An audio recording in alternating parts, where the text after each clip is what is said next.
Située à 110 km au sud de la capitale guinéenne, la presqu'île de Kabak relève de la préfecture de Forêt-Karia, située en Basse-Guinée. Cette localité grande de 116,2 km² compte plus de 28 000 habitants, repartis entre 8 districts composés de 36 secteurs. Appelé autrefois Grenier de la Basse-Côte ou Grenier de Conakry, Kabak fournissait la capitale d'une importante quantité de produits agricoles, riz, fruits, légumes et des produits de pêche, le poisson notamment, grâce à l'aménagement de 4 800 hectares de bas-fonds et la construction d'une digue de ceinture de 17 km protégeant d'importantes plaines rizicoles. Hélas, de nos jours, cette grâce n'est plus qu'un souvenir. Depuis 2016, les populations de Kabak vivent dans un cauchemar. La digue de 17 km qui protégeait l'ensemble des villages et leurs plaines a commencé à céder sous la montée sans cesse des eaux de mer. Pendant la marée basse, en lieu et place de la digue protectrice, on ne voit désormais que des piquets et autres débris de ce qui constituait cette levée de ceinture. L'eau de mer dont la montée n'a plus de limite entraîne des dégâts matériels énormes, appauvrissant davantage ces populations insulaires. Plus d'eau potable dans la contrée puisque les puits sont salés.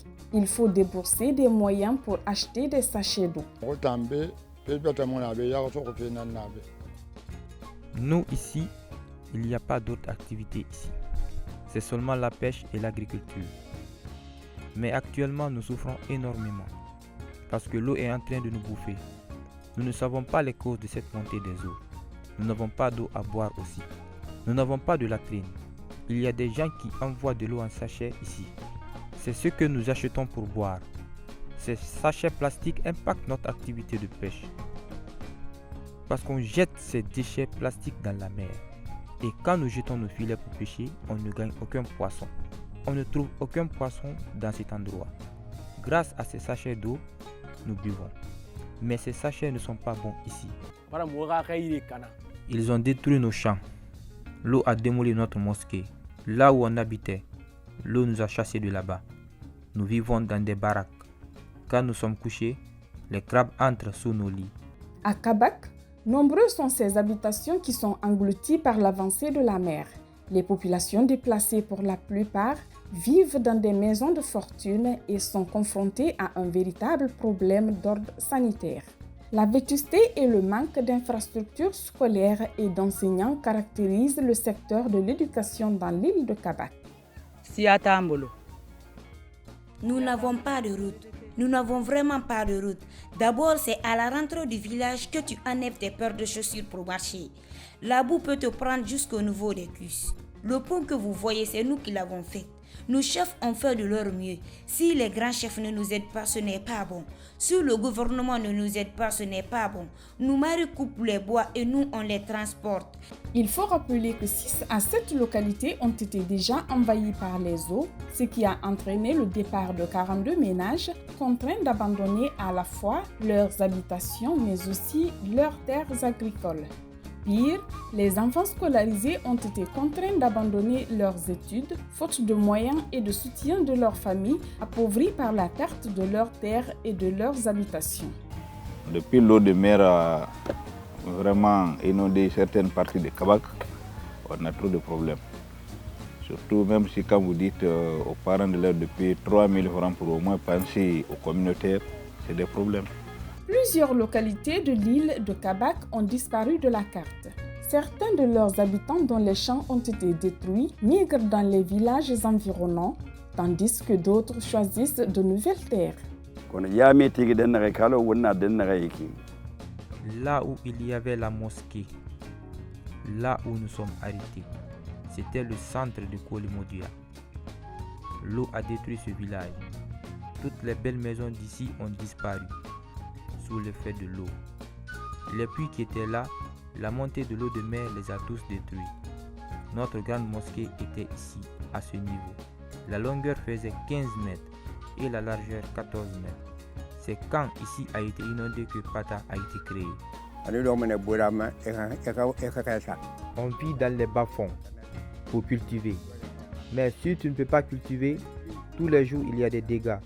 C'est ce qui se répercute sur Maferenya. Il y a beaucoup de déplacés climatiques installés à Maferenya. À la longue, cette migration va nous ennuyer tous. C'est le travail de la terre nous connaissons, la culture. De Kabak à Kakossa, en passant par Maferenya jusqu'à Kimamburu, c'est l'agriculture nous connaissons. L'eau a détruit les activités agricoles. Hier, là où on pouvait avoir du riz, aujourd'hui tu ne peux l'avoir. Il n'y a plus assez d'espace cultivable parce que la population a augmenté. On a construit des maisons. Nous sommes inquiets.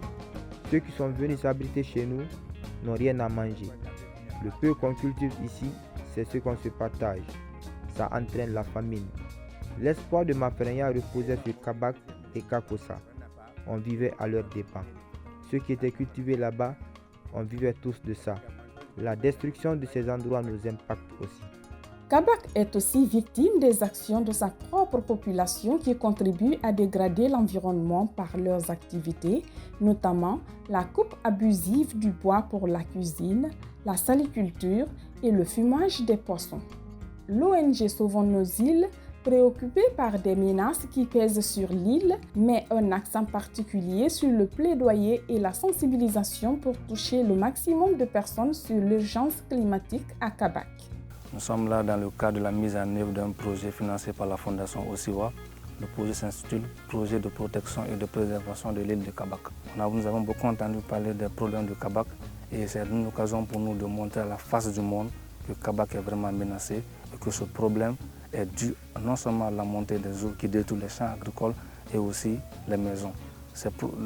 Les changements climatiques ont causé le déplacement de plusieurs personnes sur cette île. Aujourd'hui, nous comptons parmi les déplacés climatiques, les habitants de Kabak. Certains sont à Conakry, certains sont à Maferenya. Dans ce projet, nous comptons reboiser une partie de la mangrove qui a été détruite par non seulement la communauté parce qu'elle coupe le bois pour la cuisine, mais pour le fumage de poisson. Dans ce projet, nous allons aussi distribuer ce qu'on appelle des foyers améliorés pour réduire la consommation du bois dans la cuisine domestique, car les femmes utilisent le bois pour la cuisson. Nous comptons aussi faire un plaidoyer non seulement pour ces déplacés climatiques, mais aussi pour que l'État puisse s'impliquer encore beaucoup plus dans la protection des îles.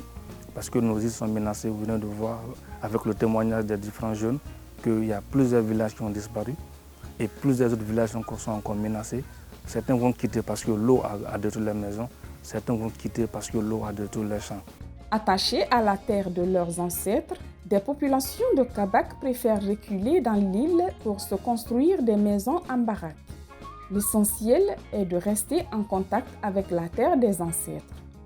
Alors, quelle politique publique mettre en place pour sauver et protéger l'île de Kabak ?